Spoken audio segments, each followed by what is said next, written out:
Good evening student. देखिए अपन अब कारक प्रकरण पढ़ रहे हैं। कारक प्रकरण में अपनी 5 विभक्तियाँ वो कंप्लीट हो चुकी हैं। अब अपन षष्ठी विभक्ति और सप्तमी विभक्ति करेंगे। देखिए षष्ठी विभक्ति के अंतर्गत क्या आता है। षष्ठी विभक्ति के अंदर संबंध आता है, लेकिन संबंध को कारक नहीं माना गया, इसलिए षष्ठी विभक्ति के अंदर संबंध है षष्ठी। संबंध में षष्ठी विभक्ति होती है। संबंध जैसे भाई बहन का रिलेशन को में ही संबंधी षष्ठी विभक्ति होती है। संबंध है षष्ठी विभक्ति षष्ठी से संबंधवाची शब्दों में षष्ठी विभक्ति का प्रयोग किया जाता है। जैसे वह राम का भाई है, वह श्याम का भाई है, वह राम की बहन है। संबंध बता रहा है तो संबंधवाची शब्दों में षष्ठी विभक्ति का प्रयोग किया जाता है। जैसे रमेश संस्कृत से पुस्तकम पढ़ती, रमेश संस्कृत की पुस्तक पढ़ता है। अब देखिए संबंधवाची शब्दों में का, की, रा, रे, री, ना, ने, नी शब्दों का प्रयोग किया जाता है। तो अपन जब वाक्य बोलेंगे तो उनमें संबंध बताएगा। जैसे ये रमेश संस्कृत की पुस्तक पढ़ता है, की पुस्तक का मतलब ये हो गया कि यहाँ संबंध बता रहा है। संबंध बताने के कारण का, की तो संबंध हो गई। संस्कृत रमेश का पुस्तक से संबंध हो गया। जिस वस्तु का जिससे संबंध होता है उसमें षष्ठी विभक्ति प्रयुक्त होती है। अब रमेश की क्या है, पुस्तक है, तो पुस्तक के साथ संबंध हो गया, तो ये हो जाएगा रमेश पुस्तक से संस्कृतम पढ़ती, रमेश संस्कृत की पुस्तक पढ़ता है। आगे देखिए येदा बहुत से येदा बहुत सुख कस्यचित एकस्य जाति गुण क्रिया भी विशेषता प्रदेशे तदा विशेषण शब्दे इष्टन अथवा तम प्रत्यय योगे क्रियते यस्मात् च विशेषता प्रदेशी तस्मिन् षष्ठी विभक्ति अथवा सप्तमी विभक्ति प्रयोगे भवति। देखिए यदा बहुत से एकस्य जाति गुण, बहुत सौ में से जाति गुण क्रिया की विशेषता को प्रदर्शित किया जाए, विशेषणवाची शब्दों में षष्ठी विभक्ति होती है। अब देखिए बहुत सौ में से एक को छांटना, उसके गुण क्रिया जाति के आधार पर एक को श्रेष्ठ छांटना षष्ठी एवं सप्तमी विभक्ति होती है। और बहुत सौ में से 2 की तुलना करना कौन सी विभक्ति होती है, पंचमी विभक्ति तरप प्रत्यय का प्रयोग किया जाता है। और इसमें देखिए तमप प्रत्यय का प्रयोग किया जाता है। पंचमी विभक्ति 2 में तुलना, 2 को श्रेष्ठ छानने के लिए, 2 में तुलना करने के लिए तरप प्रत्यय पंचमी विभक्ति, और बहुत सौ में से एक को तुलना करने के लिए तमप प्रत्यय षष्ठी अथवा सप्तमी विभक्ति का प्रयोग किया जाता है। कविना कविसु कालिदास श्रेष्ठ अस्ति, कवियों में कालिदास श्रेष्ठ है। कविसु भी कर सकते हैं और कवि नाम भी कर सकते हैं। कवियों में ये षष्ठी बहुवचन है और ये सप्तमी बहुवचन है। कवियों में कालिदास श्रेष्ठ है। अब जितने भी कवि हुए भारतवर्ष में उनमें से कालिदास को श्रेष्ठ बताया गया है, तो ये बहुत सौ में से एक की तुलना हो गई। दूसरा छात्राणाम छात्रेषु वा सुरेश पटुतम अस्ति, छात्राओं में सुरेश चतुर है, तो छात्राणाम षष्ठी विभक्ति बहुवचन और छात्रेषु सप्तमी विभक्ति, दोनों में क्या है, पट्टुतम मानी चतुर है। अब देखिए वा मानी होता है अथवा, वा का अर्थ क्या होता है, अथवा। कवि नाम कविसु वा का अर्थ होता है अथवा, कवियों और कविसु, इसमें वा लगते ही षष्ठी या सप्तमी विभक्ति के अंतर्गत आ गया। अब देखो कुछ विशेष शब्द होते हैं, उन शब्दों के योग में विशेष शब्द होते हैं, उन शब्दों के विशेष योग में षष्ठी विभक्ति का प्रयोग किया जाता है। अधः नीचे, ऊपरी ऊपर, पूरे सामने, समक्ष सामने, समीपम समीप या पास, मध्य बीच में, इन शब्दों का योग होने पर षष्ठी विभक्ति का प्रयोग किया जाएगा। इन शब्दों का प्रयोग होने पर षष्ठी विभक्ति का प्रयोग किया जाएगा। अब देखिए वृक्ष से अधः बालक सेते, वृक्ष के नीचे बालक सोता है। देखिए वृक्ष से षष्ठी विभक्ति है, वृक्ष और बालक का संबंध बताया गया है। भवनस्य ऊपरी खगा संति, भवन मकान के ऊपर पक्षी बैठे हैं। भवन क्या होता है? मकान। मकान के ऊपर पक्षी बैठे हैं। अगला होता है पूरा मानी सामने, विद्यालय से पूरा मंदिर मस्ती, विद्यालय के सामने मंदिर है, विद्यालय के सामने मंदिर है। पूरा का अर्थ क्या होता है? सामने। सामने क्या है? मंदिर है, तो विद्यालय के सामने मंदिर है। समकक्ष सामने, अध्यापक से समकक्ष शिष्य अस्ति, अध्यापक के सामने शिष्य है, अध्यापक के सामने शिष्य है। नगर से समीपम ग्राम अस्ति, नगर के पास में गांव है, नगर के पास में गांव है। पशूनाम मध्य ग्वाला अस्ति, पशुओं के बीच में ग्वाला है, पशुनाम मध्य ग्वाला अस्ति, पशुओं के बीच में ग्वाला है। ये पशुनाम कौन सी हो गई? षष्ठी बहुवचन। नगर से षष्ठी एकवचन, अध्यापक से षष्ठी एकवचन, विद्यालय से षष्ठी एकवचन, भवन से षष्ठी एकवचन और वृक्ष से ये भी षष्ठी एकवचन के अंतर्गत आ गए। अब देखिए दूसरा है करते के लिए, अंतः अंदर। बालक से करते दूधम आने, बालक के लिए दूध लाओ। अब कर्ते के योग में कौन सी विभक्ति हो गई? षष्ठी विभक्ति हो गई। और किस में हो गई? बालक में। अंतः अंदर, गृह से अंतः माता विते, घर के अंदर माता है, तो अंतः के योग में षष्ठी विभक्ति हो गई। अंतः, कृते, मध्य, समीपम, समक्ष, पूर्व, ऊपरी, अधः, इन शब्दों के योग में हमेशा षष्ठी विभक्ति का प्रयोग किया जाता है। इन शब्दों का योग होगा, षष्ठी विभक्ति प्रयुक्त होगी। अब देखो, तमप प्रत्यय बहुत सौ में से एक को श्रेष्ठ बताना, तरप प्रत्यय दो की तुलना करना। तो तरप प्रत्यय के योग में पंचमी और तमप प्रत्यय के योग में षष्ठी अथवा सप्तमी विभक्ति का प्रयोग किया जाता है। आगे अपन चले, तुलनावाची शब्दानाम योगे षष्ठी अथवा तृतीय विभक्ति भवन्ति, तुल्यार्थो तुलोपमा भयम तृतीयानंतर श्याम। तुलनावाची शब्दों के योग में, तुलनावाची शब्दों के योग में षष्ठी अथवा तृतीया विभक्ति दोनों प्रयुक्त होती हैं। अपन तृतीया भी कर सकते हैं और षष्ठी भी कर सकते हैं, दोनों सही है। जैसे सुरेश महेश से महेशेन व तुल्यस्ति, महेश सुरेश से तुल्य है, तुलना की जा रही है, उससे अच्छा है। तो देखिए अपन महेश से भी कर सकते हैं और महेशेन भी कर सकते हैं, अपना दोनों सही है, गलत नहीं है। सीता गीतया, गीतया व तुल्य विदति, सीता गीता से तुल्य है, अच्छी है। तो देखिए गीतया तृतीया विभक्ति, गीताया षष्ठी विभक्ति।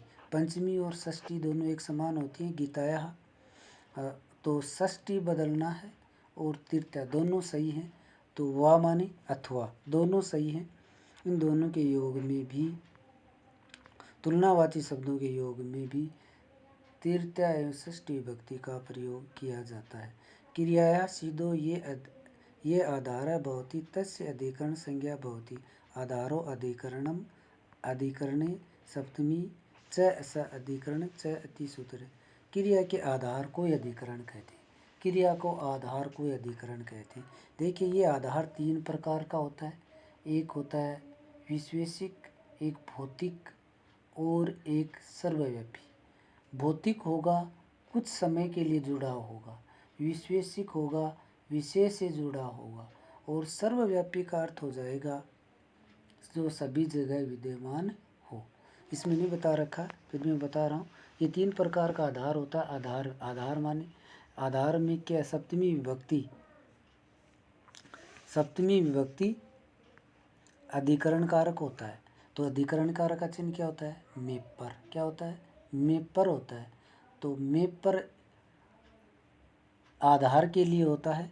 तो आधार में देखिए तीन प्रकार के आधार बताए मैंने, विशेषिक, भौतिक और सर्वव्यापी।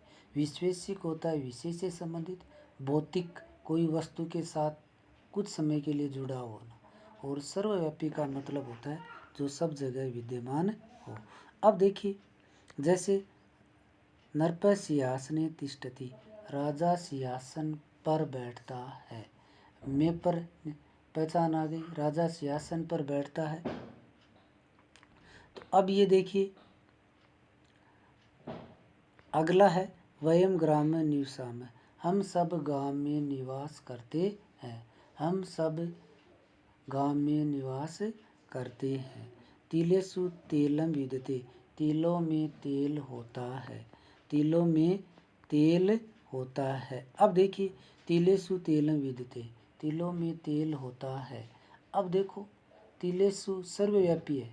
तिल को कितना भी निचोड़ लो, कितना, फिर भी उसमें जो चिकनाई है तेल युक्त तरल की, वो उसमें आएगी। तो ये सर्वव्यापी में हो जाएगा। अब मेरी संस्कृत में रुचि है, तो मेरी क्या जाएगी, मम संस्कृते रुचि अस्ति, ये विषय से जुड़ाव हो गया। पेड़ पर पक्षी बैठा है, पेड़ पर वृक्ष से पक्षी, पेड़ पर बैठा पक्षी वृक्ष से तिष्ठति, तो पेड़ पर पक्षी बैठा तो कुछ समय के लिए जुड़ा, पक्षी पक्षी है, वृक्ष से तिष्ठति, पेड़ पर पक्षी बैठा है। तो ये कुछ जुड़ाव हुए। इन जुड़ावों में तीन आधार बताए गए थे आपको। तीनों आधारों के बारे में हमने बता दिया। देखिए, अब राजा सिंहासन पर बैठता है। अब मैं बैठता है, किस पर बैठता है, सिंहासन, सिंहासन पर बैठता है। जिस पर बैठ रहा है आधार है, आधार क्या हो गया, सिंहासन हो गया। तो सिंहासन होने के कारण इसमें किस में आ गई, गद्दी में कौन सी विभक्ति आ गई, सप्तमी। हम सब गांव में निवास करते हैं। कहाँ निवास करते हैं, गांव क्या हो गया, आधार हो गया। हम सब नगर में निवास करते हैं, वयम नगरे निवस्यामः। ग्राम की जगह अपन नगरे लिखना चाहें तो भी अपना सही हो जाएगा। तिलेषु तेलम विद्यते, तिलों में तेल होता है। अब देखिए, कुछ उपपद विभक्तियाँ हैं। अस्मिन् स्नेह क्रियते तस्मिन् विभक्ति, जिसके साथ स्नेह आदि किया जाता है, प्रेम भाव आदि किया जाता है, उसमें सप्तमी विभक्ति प्रयुक्त है।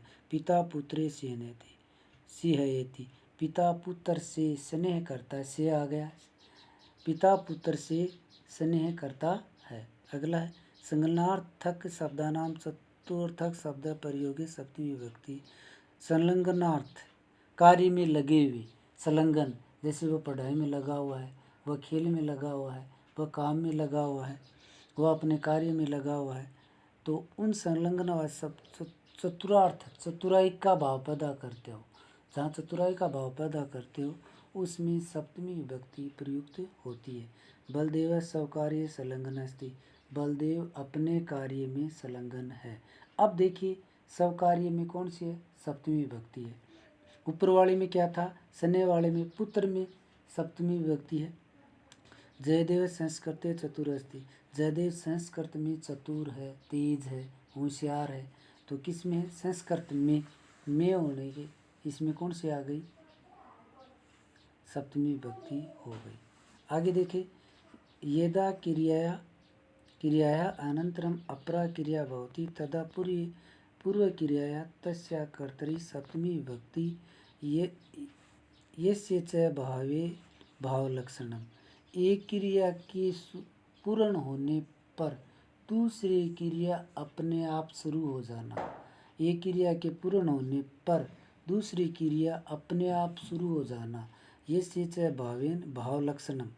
एक क्रिया के बाद दूसरी क्रिया शुरू हो जाना, तो ये सप्तमी विभक्ति के अंतर्गत आता है। जैसे सूर्य उदय हुआ, कमल खिले, जो ही सूर्य उदय हुआ होते ही कमल खिल गई, यानी एक क्रिया पूरी हुई, दूसरी क्रिया अपने आप ही शुरू हो गई। तो देखिए, सूर्य राम्य वनम गते दशरथ प्राण, राम के वन जाने पर, राम के वन जाने पर दशरथ ने प्राण त्यागे। राम के वन जाने पर, वन ज्यों ही गया, पीछे से दशरथ ने प्राण त्याग दी। एक क्रिया पूर्ण हुई, दूसरी क्रिया शुरू हो गई। जैसे सूर्य उदेति कमलानि विकसंति, सूर्य उदय होते ही कमल विकसित खिले। अगला सूर्य अस्तम गते बालका घरम अगछन। सूर्य के अस्त होने पर सभी बालक घर गए। जो ही सूर्य अस्त हुआ त्यों ही सभी बालक घर गए। इसे ये भावसती बोलते हैं। इसको भावसती भी बोला जाता है। इसको ये क्रिया के पूर्ण होने पर दूसरी क्रिया अपने आप शुरू होना। जैसे सूर्य उदिते गते कमलानि विकसंती। सूर्य उदय होते ही कमल खिले। तो ये अपनी षष्ठी और सप्तमी विभक्ति थी। इसमें देखिए सप्तमी विभक्ति के अंतर्गत जो सप्तमी विभक्ति के अंतर्गत अपने जो सप्तमी विभक्ति के अंतर्गत जो इसमें मोस्ट के लिए तो वैसे सभी हैं, लेकिन तुलनावाची शब्दों में और ये से च भावे लक्षण वाला सूत्र और एक ये कवि नाम कविसु तमप प्रत्यय वाला मोस्ट है। ज़्यादातर इन्हीं से प्रश्न पूछा जाता है। अपन इसके अभ्यास कार्य के चले। अभितय शब्द योगे विभक्ति। अभितय के योग में कौन सी विभक्ति होती है? द्वितीय विभक्ति होती है। स शब्द योगे विभक्ति। स के योग में कौन सी विभक्ति होती है? स सात तृतीया। अगला है अंग विकारे विभक्ति। अंग विकार में विभक्ति होती है तृतीया। जैसे आँख से काना, नेत्र से आँख से का नेत्र ने आँख से काना, पैर से लंगड़ा है। और इसमें देखिए पिता पुत्र के साथ जाता है। स के योग में तृतीय विभक्ति। अभितय परितय वियतय निक सहा प्रतियोगी द्वितीय। तो इसमें द्वितीय विभक्ति आ जाएगी। पहले वाले में द्वितीय तृतीय, दूसरे में तृतीय, तृतीय में तीसरे में तृतीय विभक्ति कारणमस्ति। चतुर्थी विभक्ति होती है नमः के योग में। गुरुवे नमः, गणेशाय नमः, गुरुवे नमः, गणेशाय नमः। तो इनके स के नमः के योग में चतुर्थी विभक्ति होने के कारण है इसका। अदनेस्तु पंचमी विभक्ति। यहाँ पंचमी विभक्ति का कारण क्या है? अनंतरम। नमः के योग में चतुर्थी, अधो अधि द्वितीय, खलवाटा में तृतीय, अनंतरम के योग में। अपादान में विभक्ति होती है। अपादान में कौन सी विभक्ति होती है? षष्ठी विभक्ति होती है। रक्षार्थक धातु योगी विधि। रक्षा के योग भय भीति। बालक शेर से डरता है। भय भीति भी। रक्षा त्राण सूत्र में कौन सी विभक्ति होती है? पंचमी विभक्ति। कारकों की संख्या कितनी है? 6। संबोधन में विभक्ति होती है। कौन सी विभक्ति होती है? पंचमी विभक्ति। संबोधन में प्रथमा विभक्ति का प्रयोग किया जाता है। संबोधन में प्रथमा विभक्ति का प्रयोग किया जाता है। आगे देखिए अधनेस्तु रेखा की शब्द विभक्ति कारण लिखिए। ग्रामम परितः क्षेत्राणि सन्ति। गांव के चारों ओर खेत है। तो विभक्ति का कारण क्या है?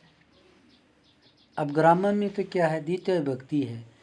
अब किसके योग में कारण क्या बना कि द्वितीय विभक्ति है? परितय के योग में। परितय के योग होने के कारण द्वितीय विभक्ति बना। तो परितय के नीचे क्या आ जाएगी? आपकी अंडरलाइन आ जाएगी। कविसु कालिदास है श्रेष्ठ। कवियों में कालिदास श्रेष्ठ है। षष्ठी व सप्तमी। षष्ठी व सप्तमी तो किसके योग में है? कविसु। कविसु कालिदास श्रेष्ठ है। तो कविसु में आ जाएगी आपकी सप्तमी विभक्ति। कवि नाम भी हो सकता है और कविसु भी हो सकता है, दोनों हो सकते हैं। यहाँ कवि नाम दे रखा तो भी गलत नहीं है, सही है। हरे रोचते भक्ति। भक्त हरि की भक्ति करता है। भक्त हरि की भक्ति करता है। भक्त की हरि की रोचते भक्ति। भगवान की भक्ति में रुचि है। तो रुच धातु के योग में कौन सी विभक्ति होती है? चतुर्थी विभक्ति। कौन सी विभक्ति होती है? चतुर्थ। दूसरा है हरि बैकुंठम सेते। अब हरे में कौन सी है? चतुर्थी विभक्ति है।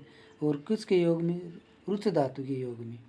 हरि बैकुंठम अधि सेते। हरि बैकुंठ में सोते हैं। हरि बैकुंठ में सोते हैं। अब देखो किसी सीट सा धातु से पहले यदि आंग उपसर्ग होने पर कौन सी विभक्ति प्रयुक्त होती है? द्वितीय विभक्ति प्रयुक्त होती है। तो अब देखिए अधि उपसर्ग होने के कारण बैकुंठम में तो क्या है? द्वितीय विभक्ति है। किसके योग में? अधि उपसर्ग होने के कारण। अगला है कृष्ण ग्राम अजानयति। किसान गांव में बकरी लाता है। किसान गांव में बकरी लाता। अजाम में कौन सी है? द्वितीय विभक्ति है और ग्रामर में भी द्वितीय विभक्ति है।